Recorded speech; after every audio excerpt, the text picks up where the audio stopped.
வணக்கம் மக்களே. After a very long gap review பண்ண போகிறோம், அதுவும் தமிழ் படத்தை. ஏன்னா ரொம்ப பெரிய கேப் ஆயிடுச்சு, ஒரு மாதிரி ட்ரையே ஆயிடுச்சு. லவ்வருக்கு அப்புறம் எந்த படமே வரல பெருசாக, வந்தாலும் அது பார்க்கக்கூடிய அளவுக்கு இல்லை. ஸோ ஃபைனலி நம்ம லாஸ்ட்டாக கிங் காங் வர்சஸ் காட்ஜில்லா போட்டிருந்தோம். அதுக்கப்புறம் நிறைய படம் பார்க்குற மாதிரியே இல்லை, பார்க்கவும் முடியல.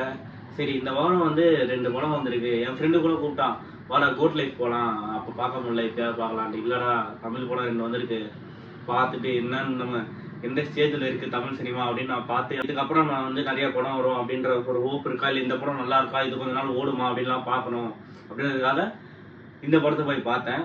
பட் ஆனால் ஒன்றுமே யாரையாவது விட்டு சுபாஷ் தூக்குடா அப்படின்னு சொல்கிற ரேஞ்சு தான் இருக்குது. சரி வாங்க நம்ம வீடியோக்குள்ள போகலாம். இன்னைக்கு நம்ம பார்க்க போகிற படத்தோட பேர் ரோமியோ.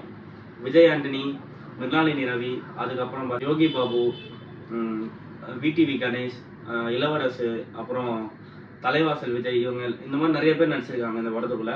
படத்தோட கண்டென்ட் தானா ராம்காம் அந்த மாதிரி சொல்லலாம்.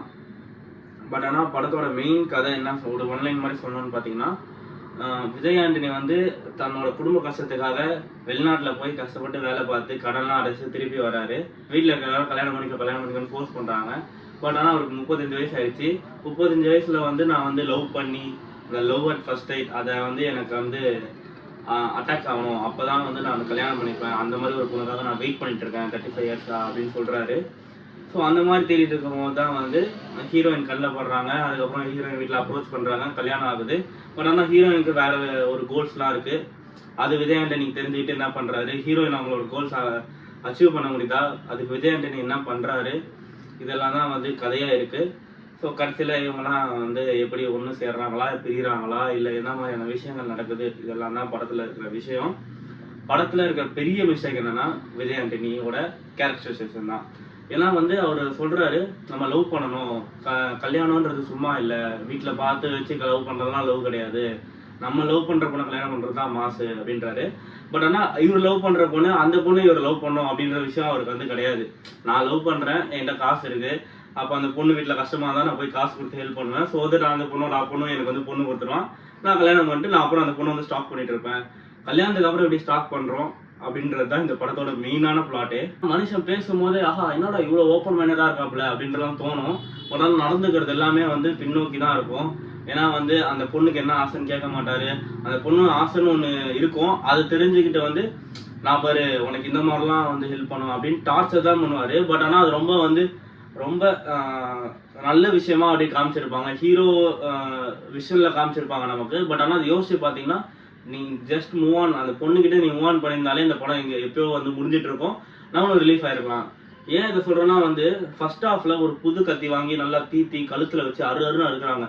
ரொம்ப நேரமாக அறுக்குறாங்க, ஏன் அறுக்குறாங்கன்னு தெரில.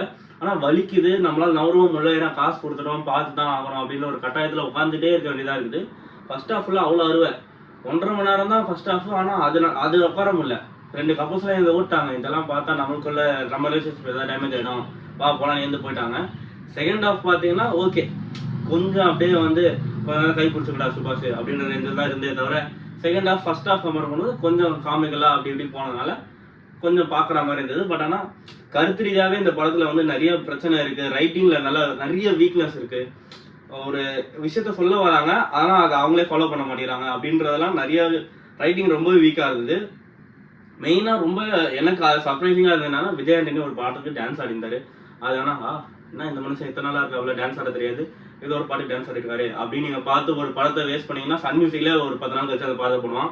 அதுக்காக யாரும் போயிட்டு காசு வேஸ்ட் பண்ணாதீங்க, ஒரு பர்சனல் ஒப்பீனியன் சொல்கிறேன். அதுக்கப்புறம் பார்த்தீங்கன்னா ஹீரோயினோட ஆக்டிங் ஓகே, அவங்களும் ஒரு முக்கியமான ரோல் தான். பட் ஆனால் அவங்களுக்கு பெரிய அப்ளாஸ் அளவுக்கு ஆக்டிங்கும் இல்லை, அவங்களுக்கான கேரக்டரைசேஷனும் இல்லை, கொஞ்சம் வீக்காக தான் இருந்தது. தான் மேலோட கேரக்டரைசேஷன் பெருசு பண்ணணுன்றதுக்காக ஃபீமேல் கொஞ்சம் கீழே இருந்த மாதிரி தான் இருந்தது. யோகி பாபு ஏன் இருக்காருன்னு தெரியல. விடிவி கணேஷ் ஒரு சப்போர்ட்டிங் ரோல், மாமா ரோல் போவார், நான் அப்பெல்லாம் என்ன பிரச்சனை அப்படின்ட்டு சும்மா ஒரு சப்போர்ட்டிங் ரோல், ஒரு ஃபேமிலியோட மாமா அப்படியே போனோம், அந்த மாதிரி தான் இருப்பாப்புல. மியூசிக் ரொம்ப கேவலமாக இருந்தது. 1-2 பாட்டு ஏதாவது மொக்கையாக இருந்தால் பரவாயில்ல, ஆல்பமே மொக்கை தான். அதுலேயும் ஒரு தங்கச்சி சென்டிமெண்ட் பாட்டு ஒன்று போட்டு அறுத்துருக்கானுங்க, அந்த தங்கச்சியை காட்டு போதும் அறுக்கிறானுங்க, ரொம்ப கேவலமாக இருந்தது. விஜயாண்டியன் லுக்ஸ் ஓகே, அந்த டிரான்ஸ்ஃபார்ம் ஒரு பண்ணியிருப்பாங்க, அது ஓகேவா இருந்தது. அதுக்காகவே அவரோட ஃபர்ஸ்ட் லுக் வந்து அவர் கொஞ்சம் டம்மியாக தான் காமிச்சிருப்பாங்க. செகண்ட் லுக் கொஞ்சம் மாசாக காட்டணுன்றதுக்காக. ஃபைனல் கட்டில் இட்ஸ் அ ஃப்ளாப் மூவி. இதுக்கும் மேலே உங்களுக்கு இந்த படத்தை போய் பார்க்கணுன்னா காசு நிறையா இருந்ததுன்னா தாராளமாக போய் நீங்கள் வந்து காசை வேஸ்ட் பண்ணிவிட்டு திருப்தியோடு வரலாம். அதுக்கான எல்லா தகுதியும் இந்த படத்துக்கு இருக்குது. ஸோ இந்த மாதிரி படங்களை ரிவ்யூ உங்களுக்கு தெரிஞ்சுக்கணுன்னா please subscribe our channel. So அடுத்த வாரம் நல்ல படம் வரும்னு ஹோப் பண்ணி வெயிட் பண்ணுவோம். இல்லை மலையாள படம் தான் வருமானு தெரியல, ஆவேசமாவது போயிருக்கலாம், நல்லா இருக்குன்னு சொல்கிறாங்க. ஸோ அதை பார்த்தா தான் தெரியும் எப்படி இருக்குன்ட்டு. So I try my best to watch Aavesham and put a video. So thanks for வாட்சிங். வேற ஒரு வீடியோவில் பார்க்கலாம்.